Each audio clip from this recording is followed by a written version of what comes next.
Guys, today we start ovarian cancer. Okay, today our topics is ovarian cancer. Before we start ovarian cancer, all pathology and classification, let's talk about its epidemiology. Okay, epidemiology is actually in a fifth position. Fifth position. Okay, epidemiology in a fifth position. In a fifth position, in a leading, in a female. Actually, in a female, all the world. Okay, in a female. And but in a developed country it is in second position in a developed country. And let's talk about its main risk factor. Okay, risk factors is a I just want to mention few important risk factors.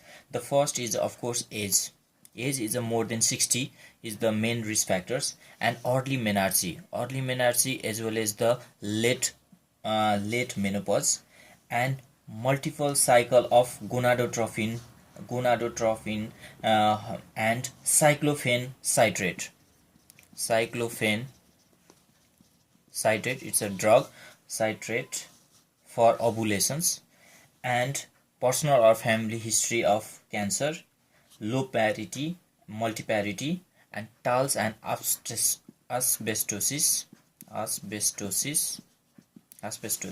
And main risk factors is the hereditary factors. This is very important. Hereditary factors, the gene is BRCA1 in a chromosome number 17q, and BRCA2 in a chromosome number 13q. These two genes are very important, and if these two genes are mutate, then they have the most probability of to be ovarian cancer. And the second syndrome, we need to know that Lynch syndrome. But Lynch syndrome is the second Lynch syndrome. It is the multi-adenocarcinoma, and it has the more probably chance of ovarian cancer. And the next disease is a PCOS, polycystic ovary syndromes. There is a polycystic ovary syndrome. Simple is I just wanna explain of its characteristic. In a PCOS, what will happen is anovulations, and then obesity, hirsutism, and virulism. Okay, these are the actually hereditary factors, and these are the most probably disease through which the ovarian cancer might have. Okay, these are the risk factors. But same time, let's discuss about the factors which reduce the risk. The factors reducing risk. The first is of course pregnancy. If have more pregnancy, there is a less probability of getting ovarian cancer. Second is a breastfeeding, and another is a hysterectomy and anovulations, and as well as the tubal ligations. These are the condition. If already done that persons, then there will be less chances of getting ovarian cancers.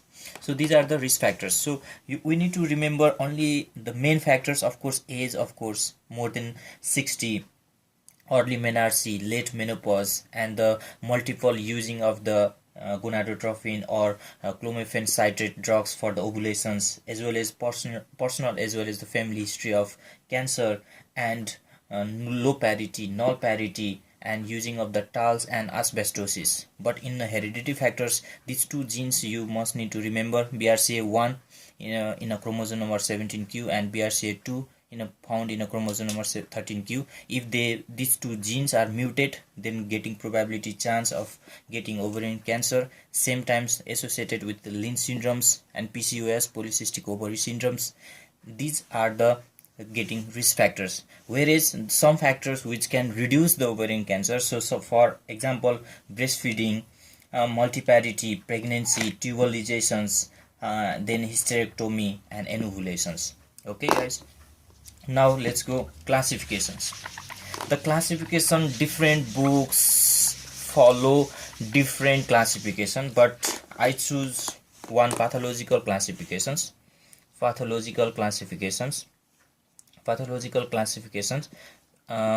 It divide as to primary and secondary. Okay, primary and secondary. Primary is about 80 to 90%, and this one is a 10 to 20% secondary. Of course, primary also divided into two parts: epithelial origin and non-epithelial origin. Origins.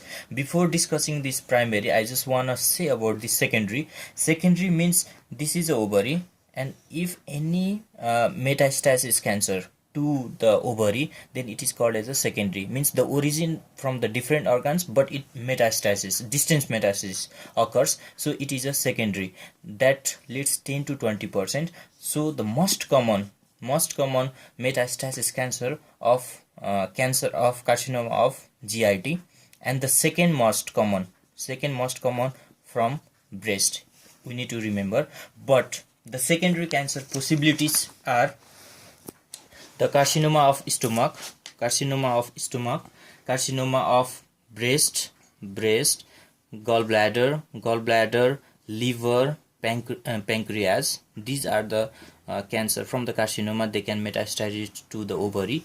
And the most common, of course, I already told GIT. The name is Krukenborg carcinoma.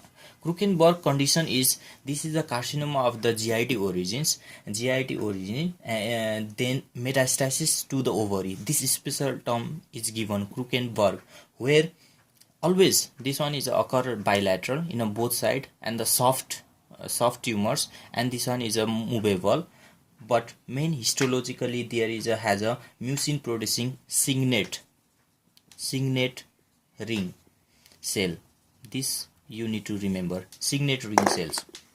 Histologically, the main clinical features of Krukenborg is, of course, it is found in a bilateral, and it is a soft and movable. But histologically we can found whether this Krukenborg or not if there is a mucin producing signet ring cells present in that tumor, then it is confirmed as Krukenborg. So you need to remember only secondary is these terms. Okay, now let's go about primary. I already mentioned epithelial origin and non-epithelial origins. Epithelial origin means the ovary, the surface epithelium. If the tumors occur in the surface epithelium, then it is called as a epithelium origins.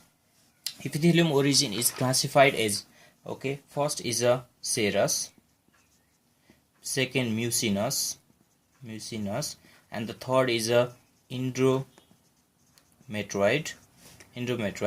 and clear cells, and Brenner cells.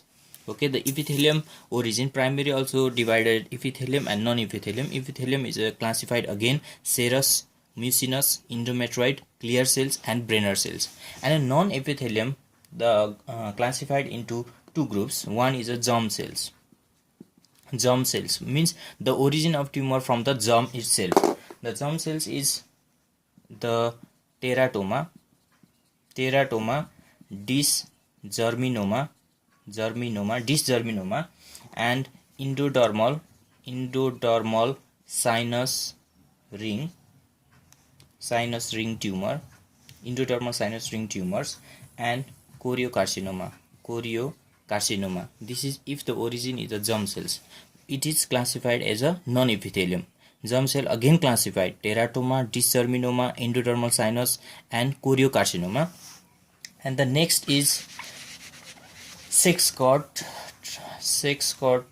tumor, stroma, sex cord stroma,